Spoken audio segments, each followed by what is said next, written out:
Inspector General of Police Kaudi Agbiatokun is asking organizers and promoters of the End Bad Governance protest for a meeting ahead of the 1st of August demonstrations, but is warned against any kind of violence.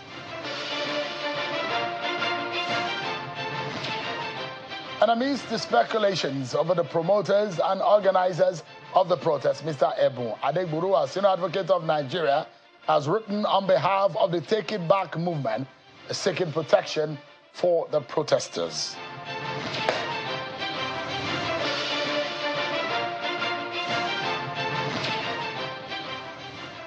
A very warm welcome to all of you, wherever you may be watching. This is Politics Today, live on Channels Television. I'm Sean Kimale here in Abuja. Tonight, our attention is going to be on the planned August 1st to 10 protest being organized against bad governance in Nigeria. They call it #End Bad Governance protest. It's supposed to be a 10-day event across the country. The organizers are planning, but there's been questions around who are the promoters, who are the organizers, who are the funders, who are the financiers of this protest.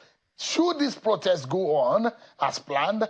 Why should these protests not happen? The government is pushing that tension should not rise in the country. Calm. That's what the government is saying. And the police is also asking that if you will protest, do not bring out violence. And there's been talk about how the protesters have to go. Now, officially, a lawyer, a senior lawyer, is writing on behalf of Take It Back movement to say his clients are asking for protection. We'll be looking at all of those perspectives tonight. I'll give you the insight that you need.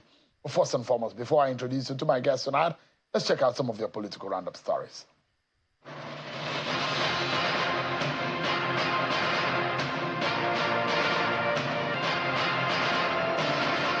The Attorney General of the Federation and Minister of Justice, Mr. Lateef Fagbemi, has been speaking on the recent judgment of the Supreme Court at a validation meeting of the revised National Anti-Corruption Strategy. The Attorney General explains that anti-corruption agencies now have more tasks before them to strengthen the fight against corruption at the grassroots.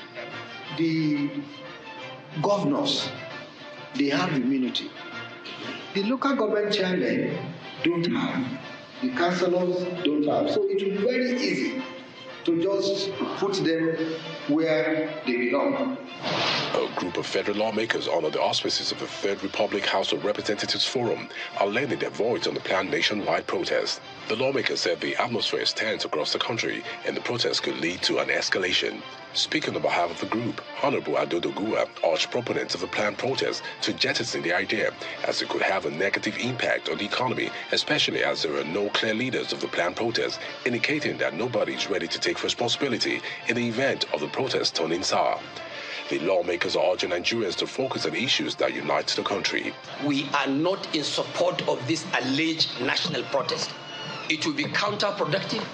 And for Mr. President, who has just run 12 or 13 months in office, we feel it's quite hasty for anyone to put any judgment whether he is doing well or not doing well.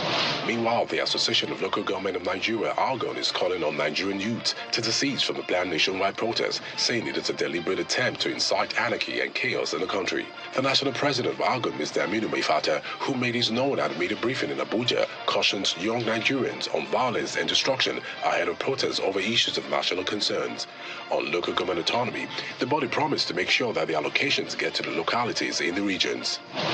A civil society organization under the aegis of Impact Development Initiative is advocating the need for early security preparations ahead of the upcoming two-cycle governorship elections in Edo and Ondo states. The head of research and strategy of the organization, Mr. Oluwafemi Adebayo, stated these while presenting security assessment for the Edo and Ondo state ahead of the governorship election in the state. Former local government chairmen in Rivers State have threatened to take strong action in the political crisis in the state if Governor Siminalayi Fubara continues to flout the Supreme Court judgment over the illegal caretaker chairman. The former local government chairman, who was speaking to journalists during an interaction in Port Harcourt today, accused the governor of contempt and disrespect for the Supreme Court's judgment, which outlaws caretaker committee chairman. The governor of Rivers State has continued to act as if the state is a pariah state. And what we are saying, the essence of this press conference, we are not cowards. If this continues, we will go back to our local government and force ourselves into the council.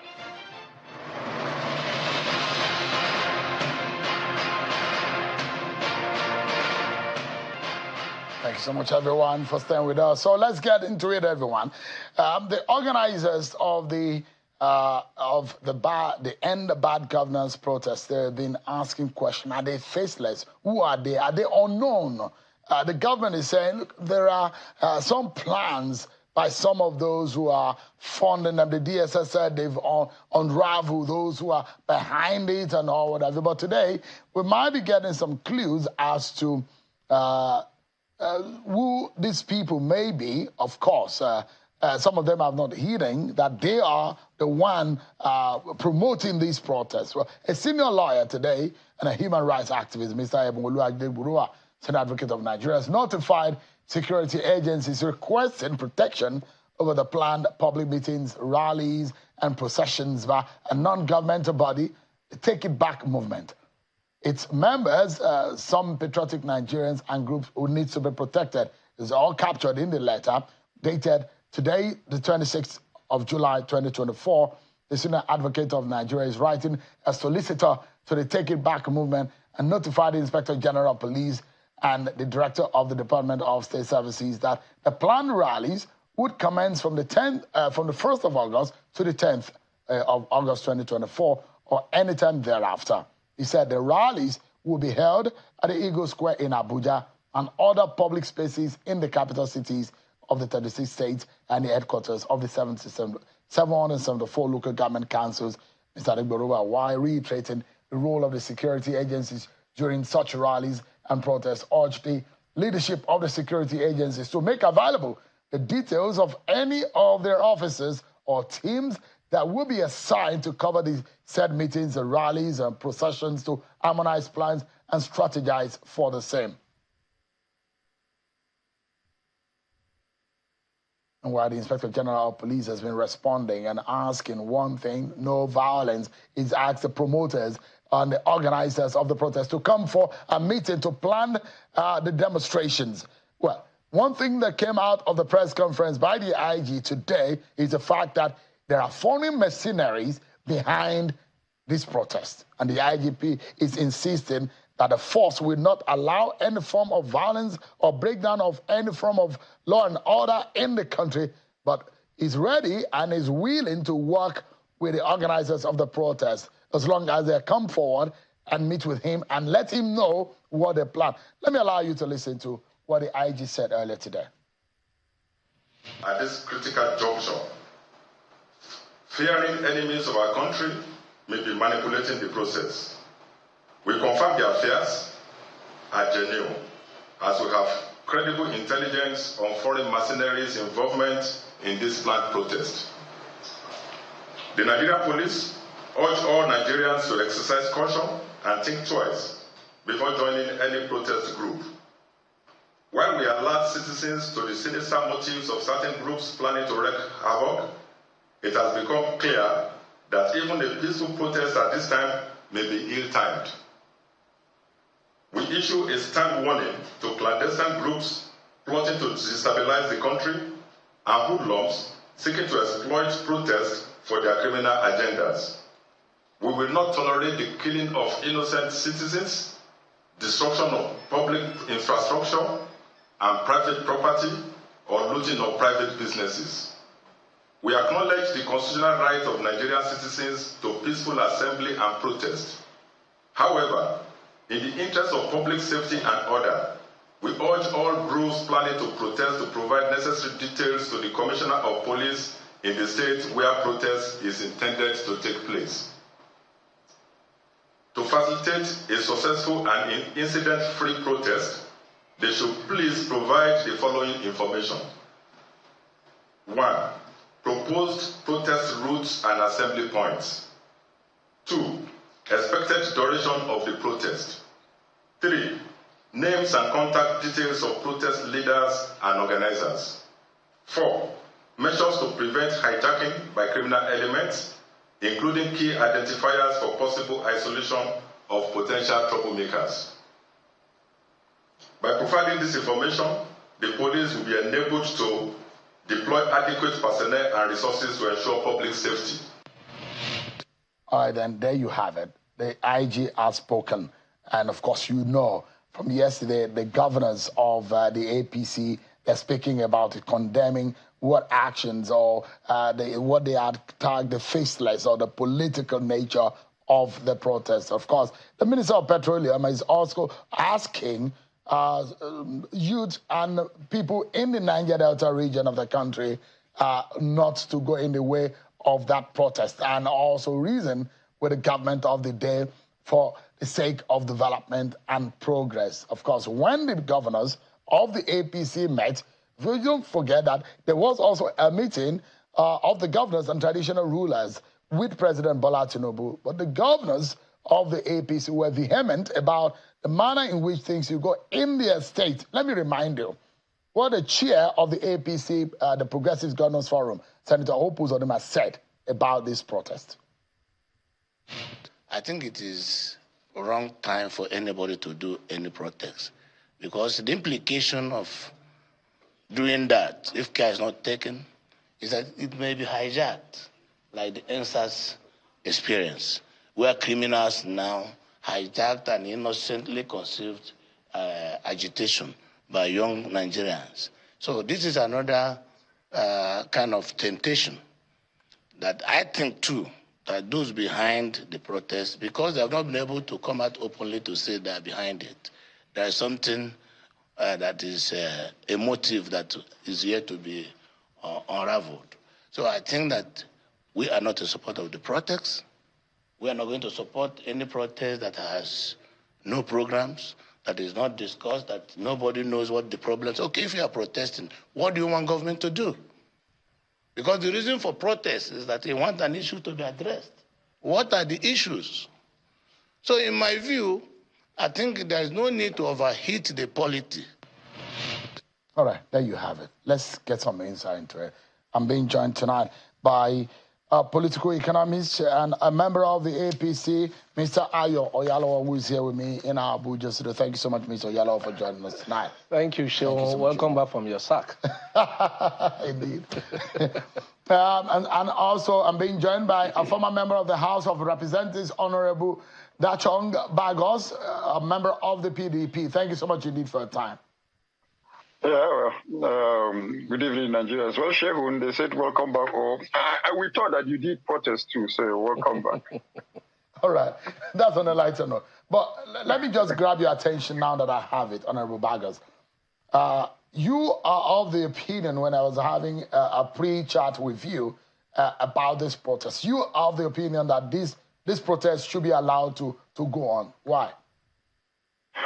Well, it's not even about allowing the protest to go on, because whenever there is an echo for protests, Shehun, and an echo for people trying to voice out, there are two things. There's demand for accountability, demand for transparency. And so when people are talking about protests, it's not that just because they want to go to the streets. They are demanding for accountability, demanding for transparency. And the way government is going about it, it's where I have a problem with. Instead of talking about no protest, instead of talking about this and that, I expect that there should be civic engagement at this very particular moment, because a lot of Nigerians feel and are now taking it upon that, look, the social contract that they have with government has been broken. So if the social contract on the issue of good governance, on issue of leadership, on issue of agriculture, the issue of insecurity, if that social contract, people no longer feel confidence in. So by now, government's supposed to have civic engagement with youth, with women, with everybody, the way they did campaign to get into office. That's the way of engagement government should take, because the echo for protest is the echo for transparency, accountability, and good governance. So that is what we expect from government at this very particular moment. Because it is at that very particular point, when that civic engagement is carried out, everybody will voice out his mind, and everybody will say, look, you have failed. Everybody, government will say, well, this is what we are doing, and this, not that to say that, look, no protest, not that to say that, well, machineries. How come that it's now that government know that there is foreign machineries? Where have they been able to identify the people that where are the machineries that have been killing our people on the plateau for many years? Where are the mercenaries that have invaded Borno and other parts of the country in terms of insecurity? But because of protests, they have been able to identify mercenaries. We need further discussion on that. Government need to come out clean and clear to really say, look, gentlemen, we have not been able to keep to our campaign promises, but this is what we are. But Honorable,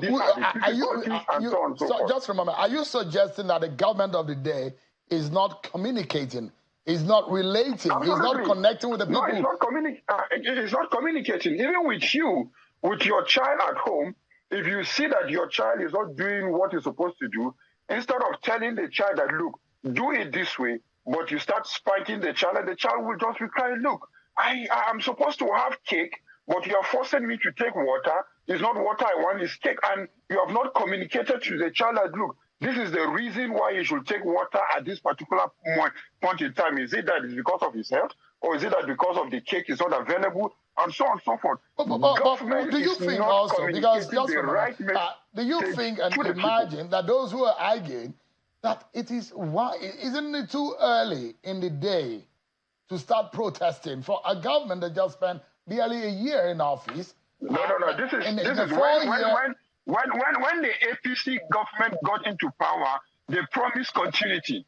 So if they promise continuity, this is not a new government as far as I'm concerned. Yes, it's a new leadership, but it's the same APC government with the same policies that nothing has changed. So continuity of what they have been doing, it's what they have promised. The APC administration have promised us continuity. So if you are continuing from what you're, so 1 year is not about a year. And by the way, Seun, 1 year, 2 years is enough to give proper leadership. We all know we're in the political space that next year campaigns will start. So what has happened in the first 1 or 2 years of the administration or anybody in power? I was in office. I knew what I was able to do within 1 and 2 years. And all of us, we know the third year starts.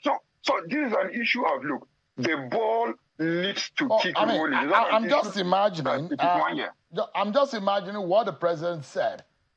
Early in the day, he said he's about making huge reforms. And on the fourth day, he made such a dramatic and such a huge decision about the economy. And he has warned, he said, some of the decisions of his government are going to be so tough and it's going to be hard because they will be far-reaching, and in the end, they will be effective to turn around the economy and the lives of Nigerians, but it will be like the pain of childbirth. I mean, isn't that kind of warning that should have prepared the minds of Nigerians rather than go to the street? I imagine that that's going to be what is on the mind of the president, that, well, I warned you that there's going to be pain, but you need to give me chance. Should the president be giving some time? Maybe 2.5 years, maybe 2 years. I'm just asking, I'm just saying. And I mean, that's perhaps what is going on in the mind of the government of the day. Sharon, every woman knows that child labor is painful. But for the woman to survive, she needs proper attention, proper antenatal, proper hospital care for her to deliver safely. But yes, we know that every reform or any tough reform might be harshful, as the president had warned Nigerians. But what were the economic planning of those reforms? That is where we have a problem with that. Look, the economic hardship is everywhere in the world, Seun. But when you go to other developed countries or even underdeveloped countries, people that were working 3 hours are now working 6 hours.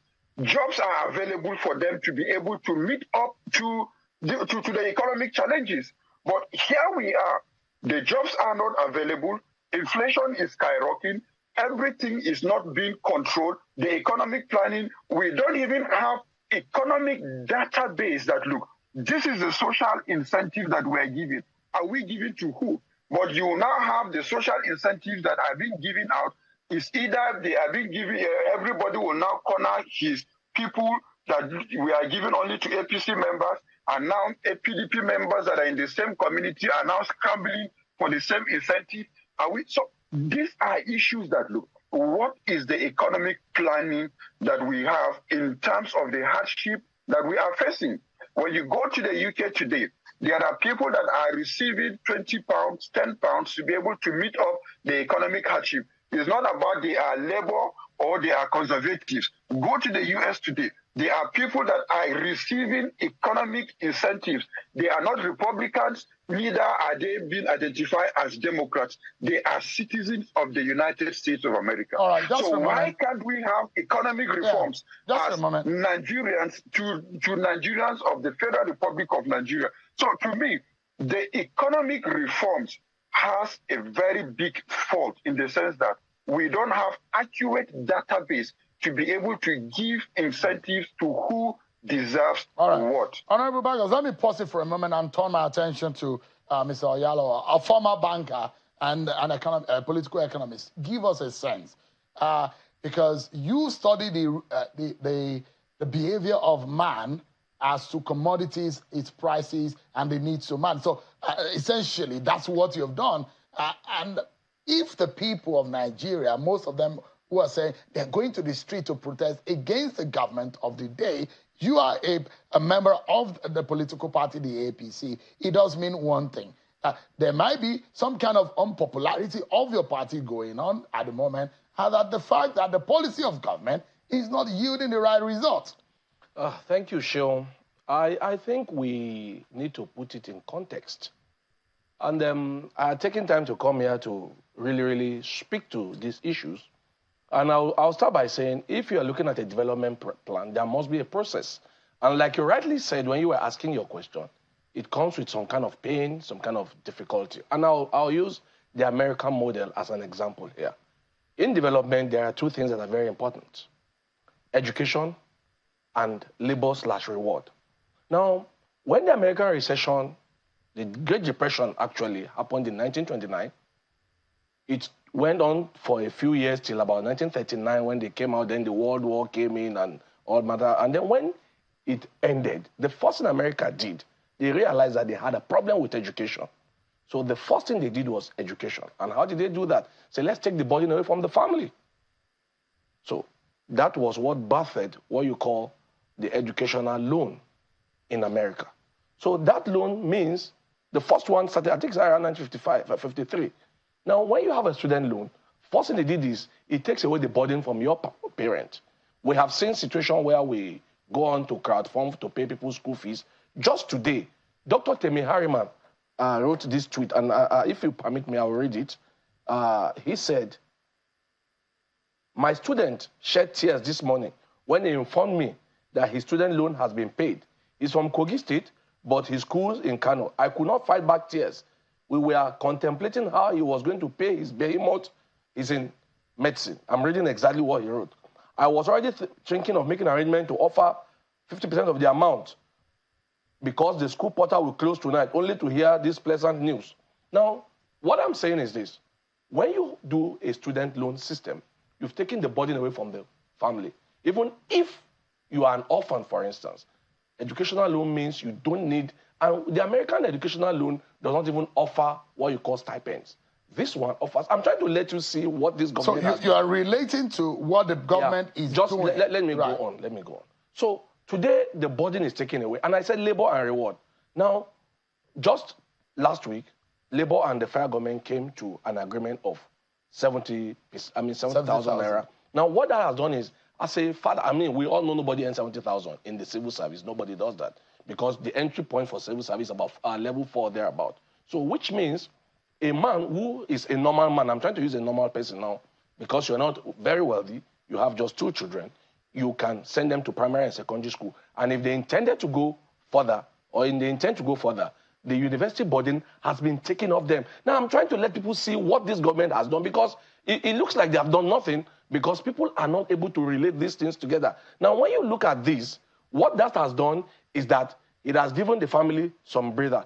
And now, let's now relate that to what happened with the local government funding. Now, you will have your local government getting money.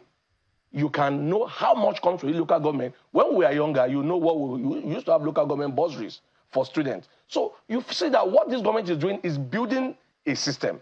It might not happen immediately, but it is building a system. The local government will be able to come down to the level of people in terms of development. These are things that are missing that we didn't have. So what President Bola Tinubu is doing is creating a system where everything works eventually for the common man. So now, when we put that on the side, you now ask yourself, what are the issues today?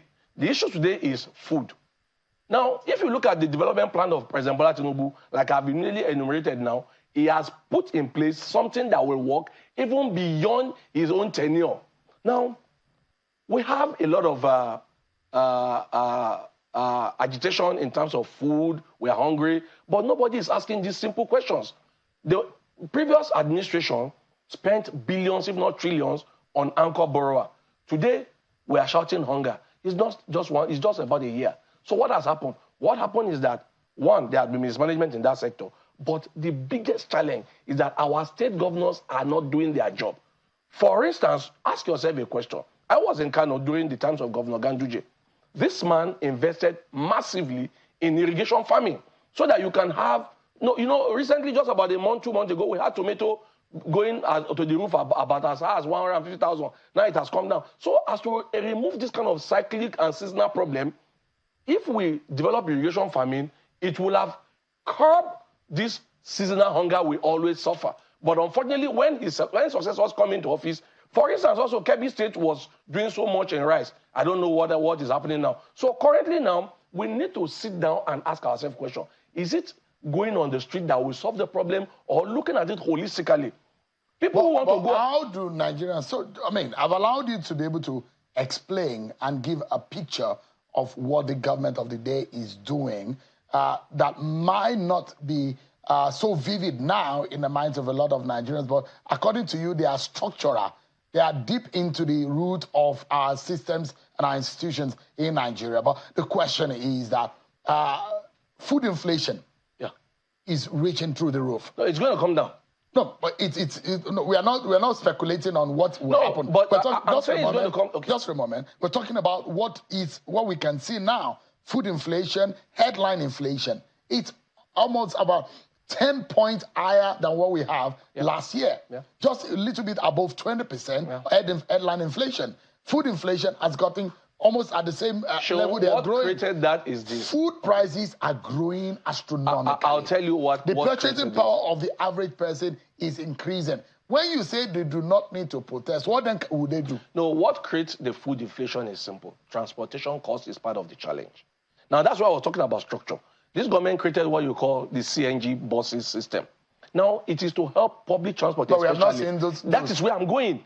The government has released so much fund. That's why I came here. Fund and fund and fund to states. What Nigerians should be asking is, what are our governors doing? Because the federal government, like I always tell people, does not own an inch of land in Nigeria. Now, everybody says we are going on protest. But you look at it. What are we doing to actually solve the problem?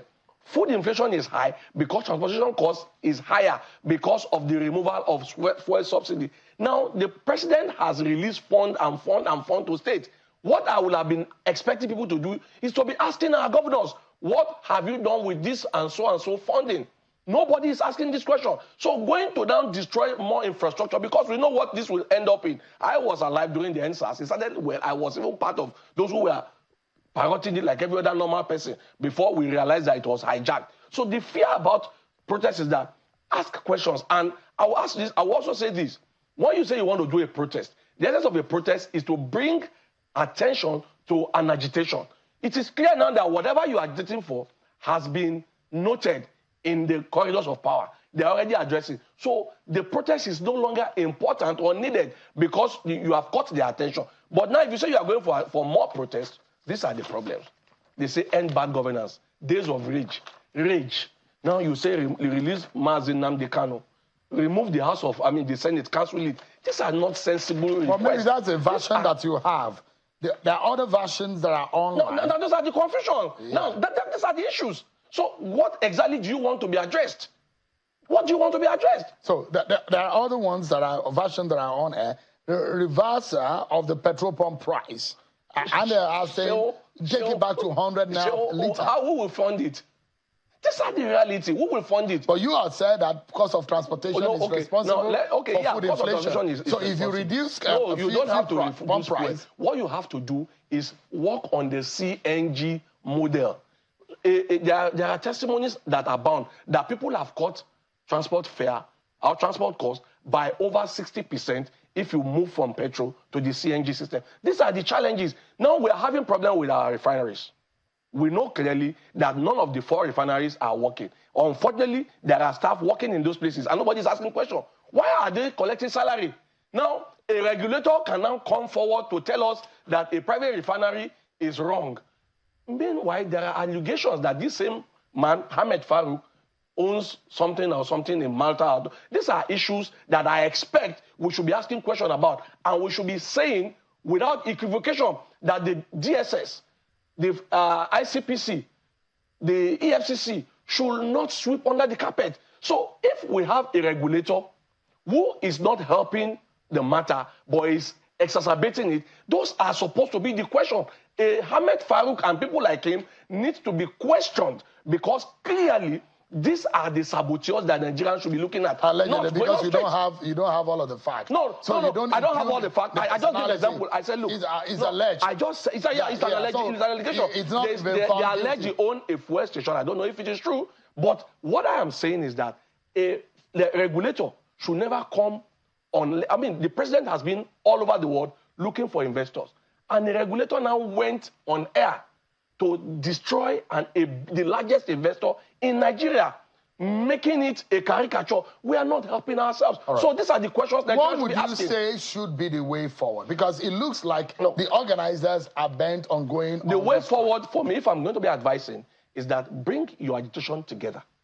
Now, I brought this, you said there are other ones. Yeah, so those are the confusions. Let whoever are their leaders sit down and put this in a codified manner, in a reasonable issue. I mean, all of us knows that some things here can never be done. The constitution must be removed or must be changed for you to cancel the Senate, for instance. You said revert fuel price to 100. It can't happen because who will fund it? Right now, for the first time in how many years, we have been able to reach 68% of our earnings, ratio of revenue to paying off debt. Before we had 97% of everything coming was being used for debt servicing. So the government is working very hard. We should not allow a little bit of discomfort to destroy all It's not a little bit. But I'm in Nigeria. You're a big man living in Abuja. There are a lot of but I just gave you an example that some of this food inflation. This food inflation is not a little bit. No, this food inflation. There's a whole lot of suffering out there. This food inflation you mentioned, I gave you an example. Just 2 months ago, a basket of tomato was 150,000 naira.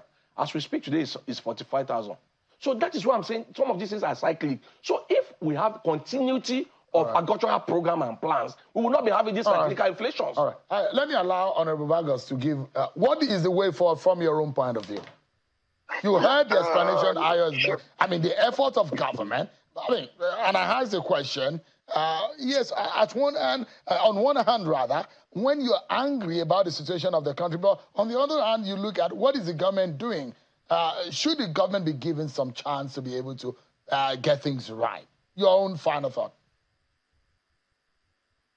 Yeah, Shaun, since any government official that is being elected in office, from the first day you have been elected and you start you have been sworn in, that is the first chance that you've been given to execute your assignment to the next to finish its the next 4 years. And you want to talk about the economy. I'm not an economist, but then clearly this is something that we all know that if you want to talk about that Nigeria is the biggest economy in Africa, how have we taken advantage of that?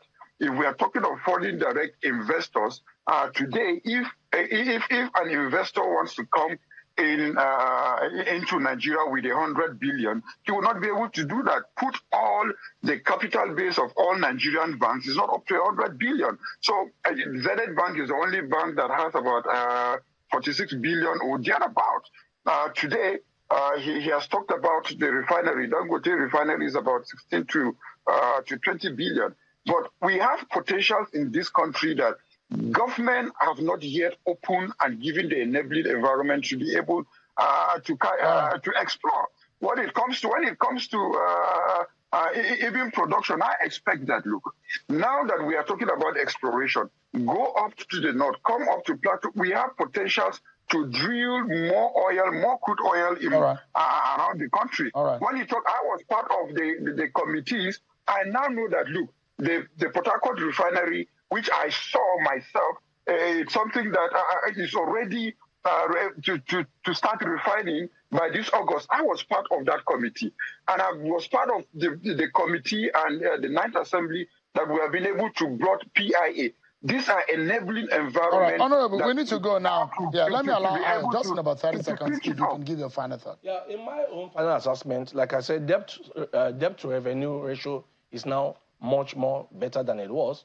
The development plan is taking shape, even though people are not seeing it. I would just advise the government that we need to engage more with the people. This kind of explanation needs to be done in a more broader way. We should have more of engagement with Nigerians, because clearly the structure that President Tinubu is building for Nigeria is a superstructure that will even outlast him in. I mean, we all remember the structure of Awolowo. Awolowo has died, but they will tell you that the western region of those days to today seems to be the most educated region simply because of what he built. So this is what Ashwaju is doing. So we need to give him a chance, but beyond giving him a chance, there must be more engagement. I think most of the problem this government has suffered is in terms of communication and engagement with Nigerians. We need to do more. Thank you so much. And Honorable Bagos, thank you so much indeed, gentlemen, for talking to me tonight on this program. We'll take a break. And when we return, I'll be getting an expert view on the decision and the words of the Inspector General of Police, a retired AIG, Wilson Inalago, who will be joining me next. Is it right for the AIG to have made those statements? If there are mercenaries, the manner in which the IG is going about the protection plan for the protesters, is that the right thing to do? We'll be getting insight on some of these issues after this break, everyone. Finish it.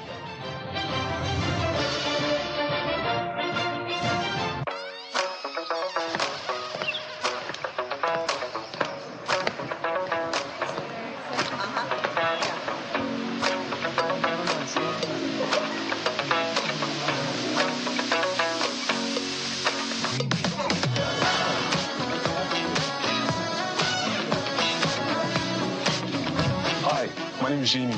I'm a scholarship student of Philmont University. I was uncertain when I first arrived, but Philmont University welcomed me with open arms.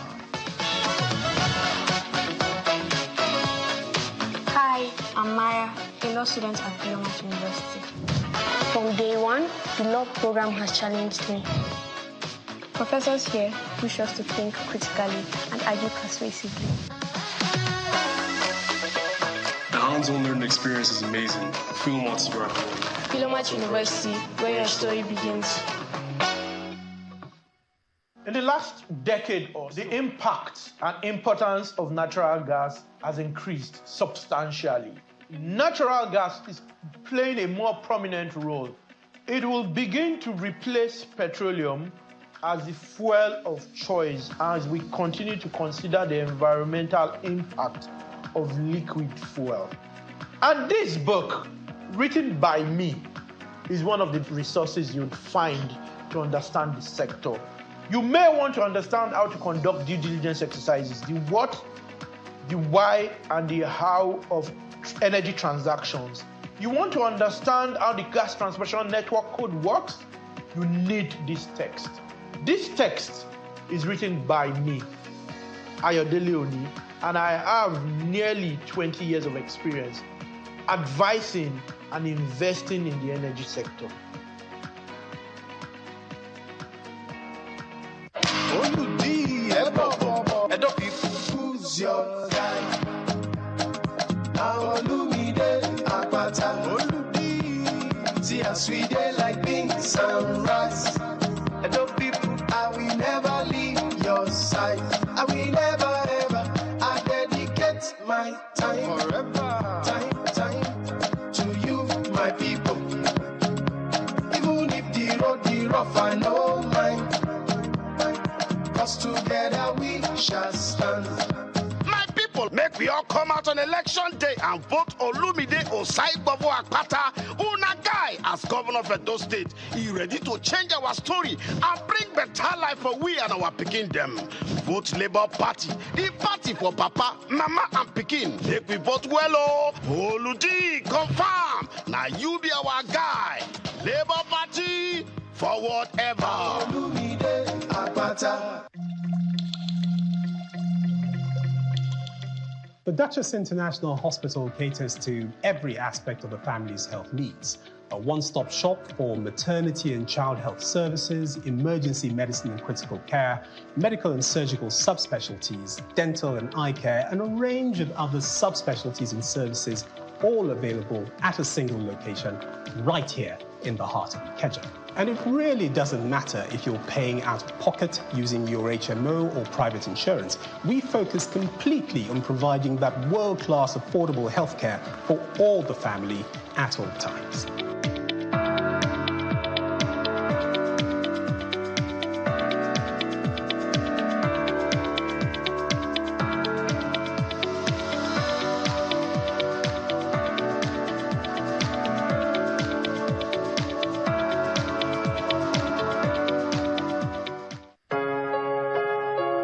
It is new, it is unique and of international standard. Maduka University. Maduka University, a modern university of international standard with modern facilities for learning, committed to training entrepreneurs across different fields of human endeavor, offers admission to students in different courses such as law, accounting, medical lab science, cyber security, mechatronics, mass communication, nursing, pharmacy, ICT, computer engineering, civil engineering, JUBE program, and a lot more. Maduka University is located in an environment of serenity, safety, and security at Ekwebe, Nsukka, Enugu State. For more inquiry, visit our website, madukauniversity.edu.ng, or call 0805-509-1802 or 0915-789-3107. Maduka University, the place for the transformation you seek.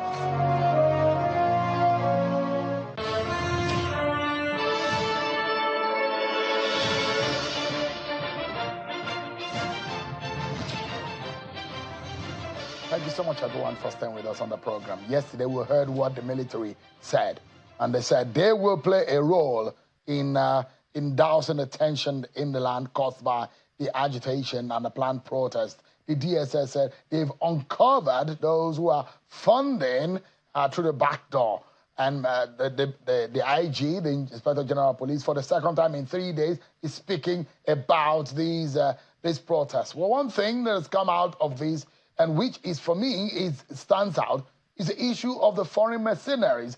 Those that the police, the IG has said, intelligence has shown that they're infiltrators coming to mount pressure on our civil environment in the country with the aim of causing trouble. But the IG, from what I've seen in the past, seems to have gotten a statement out to say, come, let us discuss your strategy and your operational, your logistics to your protest so that we can map out. I mean, I'm not sure I've heard that in a long time from any police officer. Let me allow the expert to speak here. I'm being joined by a retired Assistant Inspector General of Police, Wilson Inalagu, who is also a security consultant. Thank you so much, Mr. Inalagu, for joining us tonight. Yeah, thanks for having me. Yeah. First and foremost, how do you assess IGP Kayode Egbetokun? In 3 days, this is the second time he's speaking about this protest. Is it the pressure, or the man is just a good organizer? What do you make of what he's doing so far? And I think when you have the kind of situation that we have at the moment, you've got to communicate with the citizens, the public. If you don't communicate, they've got to understand what is going on, the seriousness of the situation. And so for the Inspector General of Police to come out is that's part of a communication strategy. I mean, you've got to see that it says there are mercenaries, and if there is intelligence. So those who intend to come out for this protest must be very mindful that they don't become willing tools in the hands of unscrupulous elements. So it's so important that they've got to understand that. Who are those people who will be employing and bringing mercenary to our country? Shouldn't we be finding out who it is and going after these persons? Because that statement is very far-reaching. That is a very critical point. Foreign mercenaries on our land just because of protests? Are we in a war situation or what? Well, when people are disgruntled, they can go into any length. So we are not going to discountenance what the IG has said, because he has got his 36 or 37 police commissioners, including the FCT, and he's got his intelligence wing. And of course, I believe they're having the Joint Intelligence Committee in the Office of National Security. So the IG is in a position to know. So we are not, you can't treat what the IG is saying with levity, but it calls for proper, we've got to be serious about it, but it calls for proper planning and coordination. And that is why the IG said, look, those who want to, who are organizing this protest, you come out. Because if you do not have coordination within the organizers and the security forces, you are going to find a situation of differences which could escalate situation. And I like what the NLC used to do. When the NLC is calling for protests, they write to the police, and then they even have meetings and say, look, these are the rules we are going to use. But if you don't define your mission, you don't define the routes, you have no idea of the number of crowd.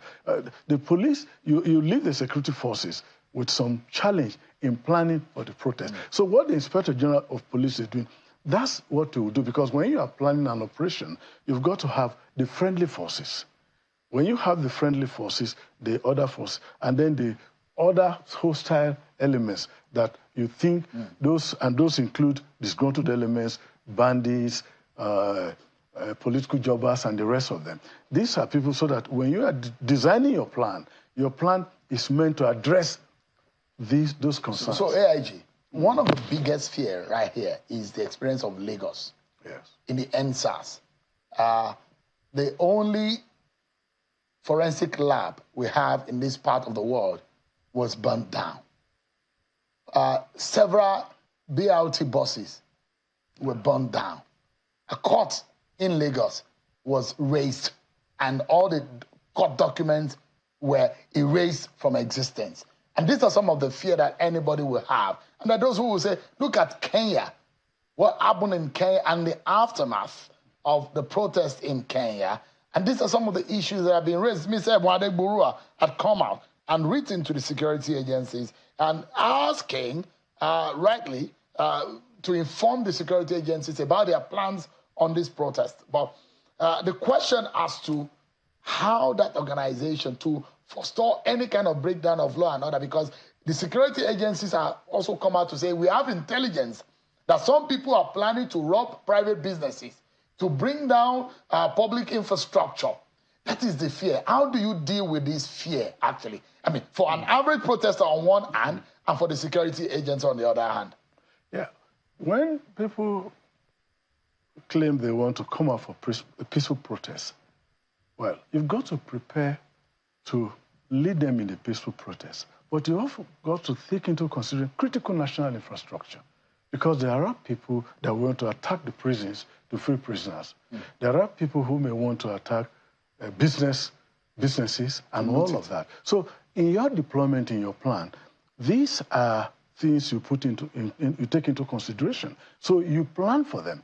And then people should know the consequence, that when you are going for a peaceful protest, the police will be with you to go with you, so that we don't have hired disruptors crashing into you to cause mayhem. So they will do that. And their deployment in that instance will not be a deployment that will be so intimidating.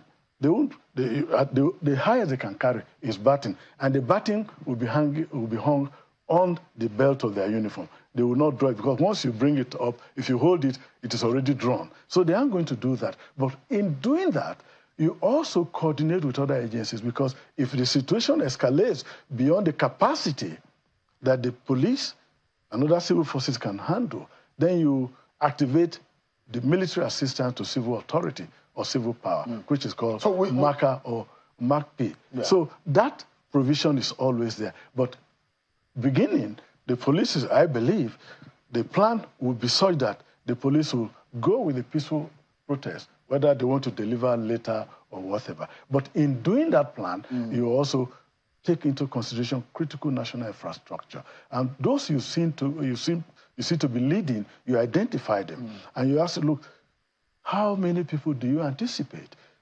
Who these guys here, are they part of you? And you've got to be mindful of going to hire.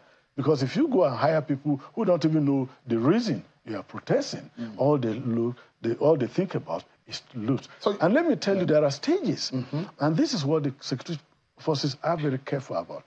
It starts as a peaceful protest, and everybody is going. And then it gets to a stage, the higher disruptors, or those who want to cause different things, they begin to infiltrate. And while they infiltrate, it goes on, it never goes. Then it begins to get violent. It goes violent. And then once it becomes violent, what happens next? They begin to loot, shop, and other property. And then you have said, on one hand, that we shouldn't be seeing live bullets. Yeah. The worst case scenario, battens and water cannons, if we have. I mean, I don't know if, I have a feeling that Lagos have water cannon trucks, but I don't know if the FCT has the water cannon. Worst case scenario, I'm not sure they can unleash the canine units of the police, because the experience of 2020 October is in the heads of people, and the argument and the debate back and forth. Did they really shoot Nigerians? Did they kill people? Who ordered the soldiers? And some of those issues, because yesterday when I saw the military, the DHQ, coming out to release a statement, I'm asking the question, legally speaking, should we be seeing the military coming out in a civil protest? Well, you see, the Nigerian police force has primacy on internal security, and they work alongside the DSS and other civil forces. That is it. But there is a gradual process of the military involvement, and the military never gets involved. Even the mobile police does not get involved from the beginning, because the police take it that on the face value, you're having a peaceful protest. I imagine that the mobile police, sorry to cut you, the mobile police is our own version of the SWAT unit in America. The counterinsurgency unit, the SWAT. That's unit. what the mobile police. Yeah, the mobile because police, I imagine that when things are breaking down, that's why you call in the SWAT. Exactly. So is the SWAT like the mobile police unit of in Nigeria? The mobile police, they are let me say riot disperser. Okay. When the situation, when you are deploying, you deploy with the plain uniform, with the black uniform, and they are the ones that will escort, will go with the but protesters. They are usually armed. They could be there. No, in that case, you just go plain and you are appealing to them. You lock up your elbows. You create a cordon so that people don't run into them, and you are going peacefully. Even if you have baton, the batons are not drawn. Because the moment you bring out a baton, it's like you want to use it. So even if you don't have the hook, we expect that they will have a rope or a twine or something tied so that you have your baton. So the protesters don't have an excuse. Oh, the police hit us with baton or anything. The police, they are marching. And I think we should develop a situation whereby we have body-worn cameras. So when the situation escalates, people will know that the security forces did not provoke that situation. Breakdown of human rights. So respect for human rights. And I believe if the police, and I believe they'll be professional, the IG is very calm. I saw him on television when he was, and I think there will be adequate briefing for personnel. And then the officers will know that for this sector, you are responsible. Should anything go wrong, you'll be held liable. So I believe the police, in handling any public order situation, should also, they all have it at the back of their mind that it could be called to account. And that gives them sure that they're even-handed in dealing with router situation. This is how I'd like you to wrap up, sir.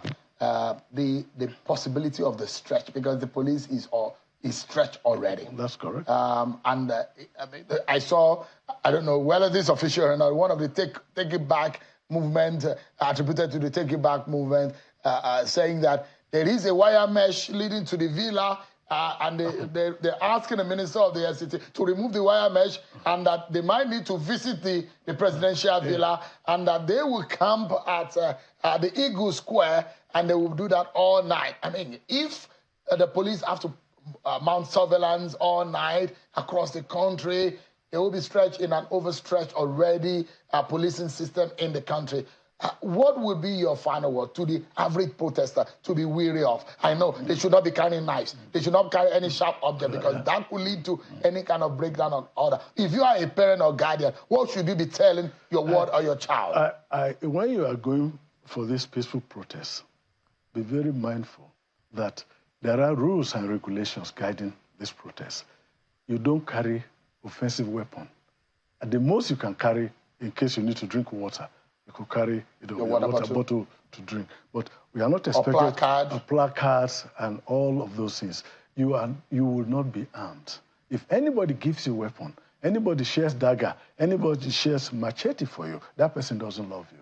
But if you protest... If anybody see any violent person, they should run back home. Exactly, thank you. And in that protest, if somebody is not part of the group, and somebody just comes in... As a stranger, alert the security forces with you. And look, we don't know that guy. So what they must understand is that I believe the security forces will be professional, but they should not provoke situation. And the security forces, they should not have it at the back of their mind, because there is hunger, you break into businesses. Because there are procedures. You'll be arrested, and when you begin to cause arson, you begin to set fire, and there's no other way they can stop you, lethal weapon may be deployed. But I know that's not going to happen. As much as possible, the police and other security forces are going to be even-handed in dealing with this Hussein Inalagun, retired AIG, thank you so much indeed. The government, as far as they don't want it. You heard what Senator Hope Uzodimma said earlier, condemning all the attempt to the protest. The Minister of Petroleum Resources, Heineken Lokpobiri, is asking the Niger Delta youth not to go for the protest. Well, there are those who are saying, do not go for the protest. Where the protesters are planning, the lawyers have written, IG is speaking. Well, the days are ahead, and they're going to be very interesting. Well, in all of this, one thing that should be paramount is the love for our country. That's how we end it tonight on the program. Thank you so much, everyone, for watching. I'm Sean Kimale. God bless Nigeria.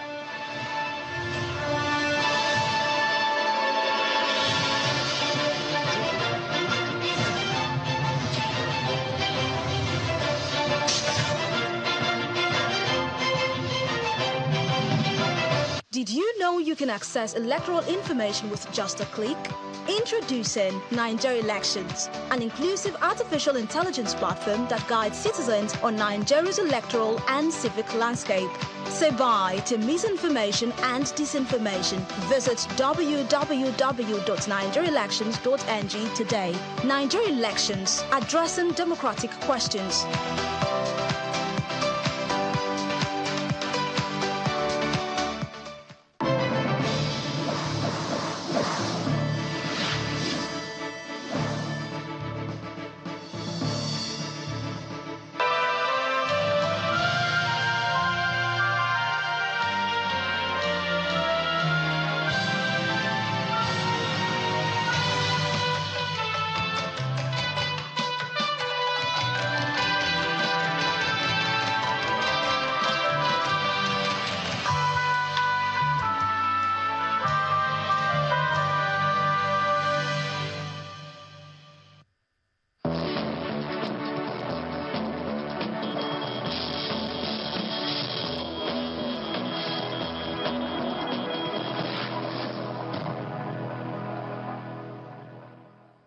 Hello, it's nice to have you join us. You're watching News Track and Channels Television. I'm Ayotunde Balogun. Here are our top stories making the rounds at this time.